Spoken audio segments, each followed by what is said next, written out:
Today is Friday, February 24th. We'll update you about the war in Ukraine exactly 1 year since Russia invaded, how the U.S. and the world are marking the milestone. Also, a new report reveals details about what happened in the moments before that toxic train derailment in Ohio. Plus, why there's a shortage of a popular prescription drug, which brand of car is partnering with Google to bring YouTube to your dashboard.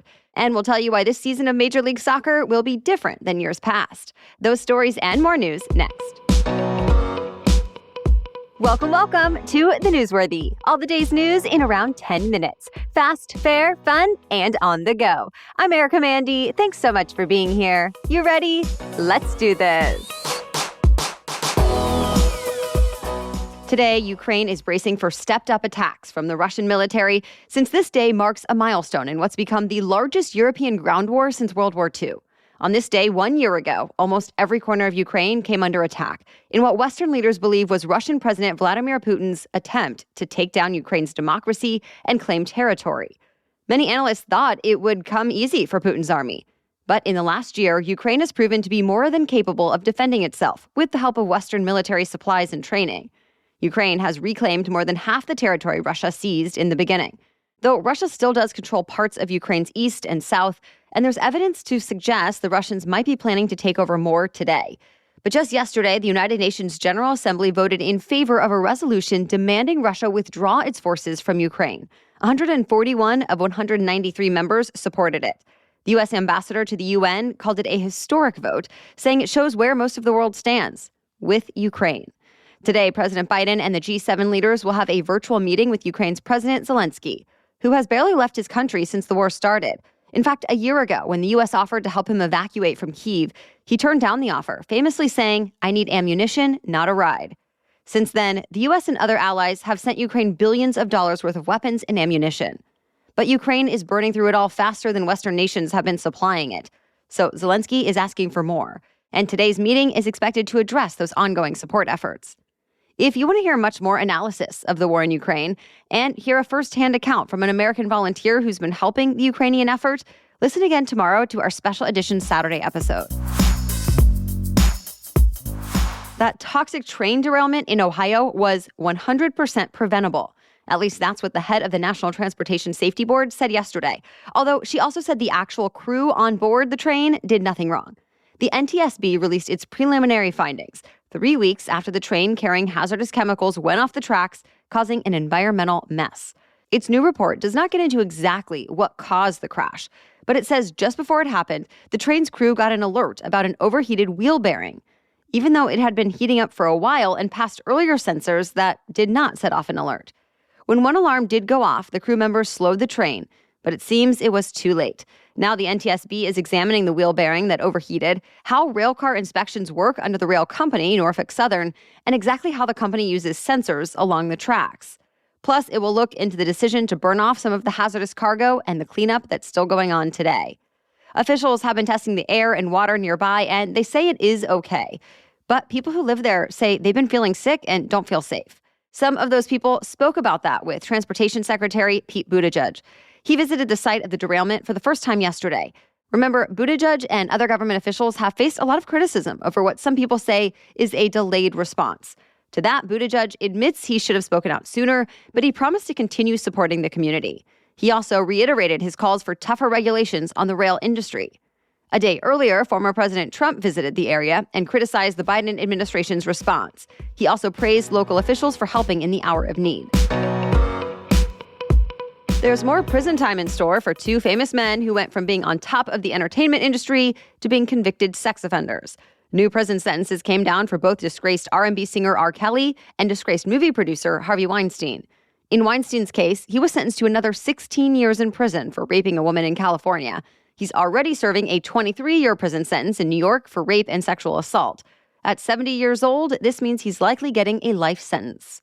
Weinstein insists he's not guilty in all of these cases, despite what the jury's decided.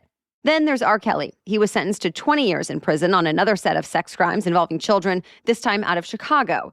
But the judge in Kelly's case said 19 of those can be served at the same time as he's being punished for his racketeering and sex trafficking convictions from New York. So that means only one more year will be added to the end of that 30-year sentence. R. Kelly is now set to be in prison until he's in his late 80s. He also has stuck by his not guilty plea. Well, that enormous winter storm that's been causing chaos across the country is finally starting to calm down. This morning, it's just the northern parts of New England that are getting snow, and the ice portion of the storm has ended. Still, the impact from everything that happened yesterday is likely going to be around for a while longer. Ice took down trees and power lines, so nearly 1 million power outages were reported, mostly in Michigan. The same storm closed highways in several states from Arizona to Minnesota, and it grounded or delayed thousands of flights. Out west, Portland, Oregon saw the second snowiest day on record earlier this week. And today, there are blizzard warnings in effect for the higher elevations of Southern California. Where it's not going to snow, it's expected to rain quite a bit, and it could cause flooding even in downtown Los Angeles. All that said, the weather advisories should taper off by tomorrow, giving people a little bit of time to dig out or dry out before next week. More news is still coming up, but first, this podcast is sponsored by Stitch Fix. Is anyone else excited for warm weather again? As we begin to thaw out from the cold and look forward to spring, we can also get excited to embrace the fun new fashion looks that come with the new season. And don't let that stress you out. Stitch Fix can help you discover new styles and brands that you'll love. Think of Stitch Fix as your style partner. Your stylist will learn about your tastes and collaborate with you on looks you'll love. They've got you covered with over 1,000 brands and styles. One of my favorite sweaters is from Stitch Fix. And more recently, I've loved a cute tank, boots, and a purse I got from there that I can wear all together or mix and match with the clothes I already have in my closet. I'll definitely be looking to Stitch Fix again for spring, especially since there's no subscription required. Simply order a refresh as needed or set it and forget it with regular seasonal fixes. You are in control. Right now, Stitch Fix is offering my listeners $20 off their first fix at stitchfix.com/newsworthy. That's stitchfix.com/newsworthy for $20 off today. stitchfix.com/newsworthy. Well, just as the housing market heads into its peak spring selling season, it's becoming less affordable to get a home loan. Mortgage rates are up for a third straight week. So now the average interest rate on a 30-year fixed home loan is 6.5%. Just a year ago, the average rate was less than 4%. And these higher rates can add hundreds of dollars a month in costs for home buyers, on top of home prices that are relatively high already. So perhaps it's not all that surprising that home sales are down.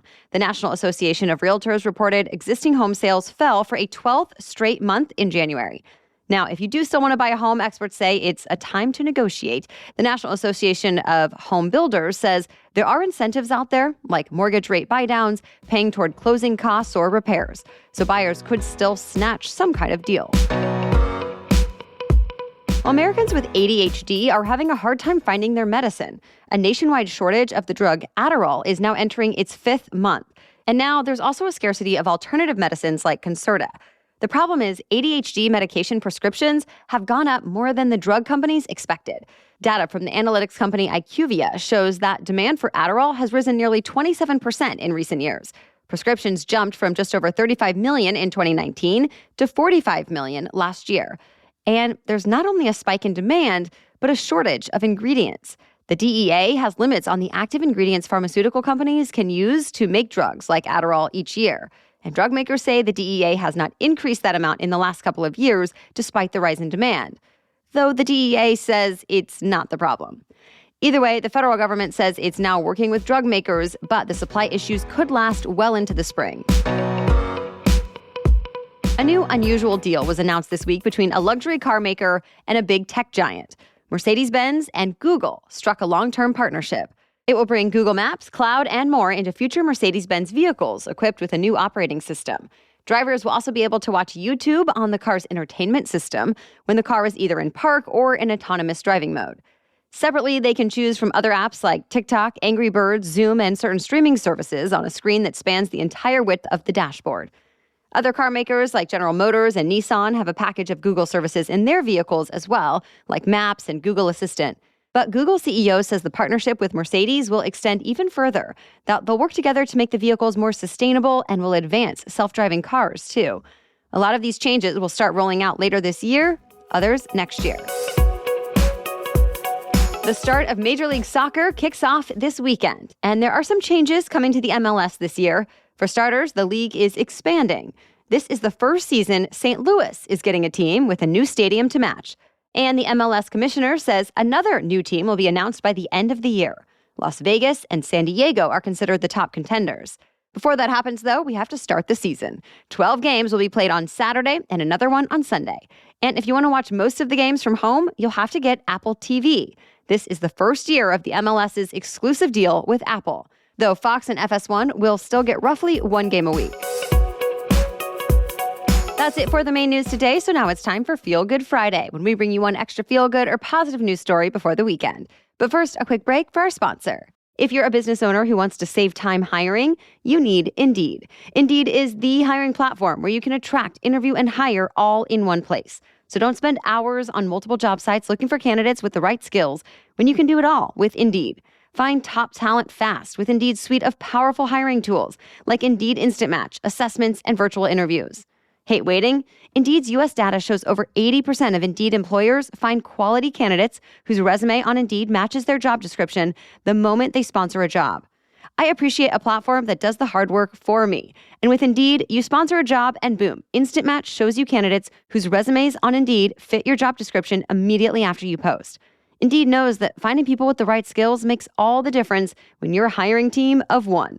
Visit Indeed.com/newsworthy to start hiring now. Just go to Indeed.com/newsworthy. Indeed.com/newsworthy. Terms and conditions apply. Cost per application pricing not available for everyone. Need to hire? You need Indeed. Now back to Feel Good Friday. A group of medical workers made history in California and almost did not realize it. At the end of a 5-hour heart transplant, the surgeon looked up and noticed every single person in that operating room was a woman, from the surgeon to the anesthesiologist to the nurses and so on. Even the patient was a woman. They were all given the assignment at random, but still recognized the significance of the moment. It's the first time an all-woman team worked together like this at the hospital. And the United Network for Organ Sharing says it's likely the only all-woman heart transplant team, period, going back at least 35 years. One recent report found only about 6% of cardiac surgeons are women. So this doctor says she and the rest of the medical team took a little time to let the moment sink in and celebrate how far they've come. She also told Good Morning America she hopes their story will encourage more women to realize their hopes and dreams. All right, we'll be back tomorrow with our special edition Saturday episode reflecting on 1 year since Russia invaded Ukraine and what's to come in the battles ahead. Then join us again Monday for your next news roundup. And don't forget, you can get ad-free episodes and support the show by becoming a Newsworthy Insider. Learn more and sign up at thenewsworthy.com/insider. For now, thank you so much for listening and have a great weekend.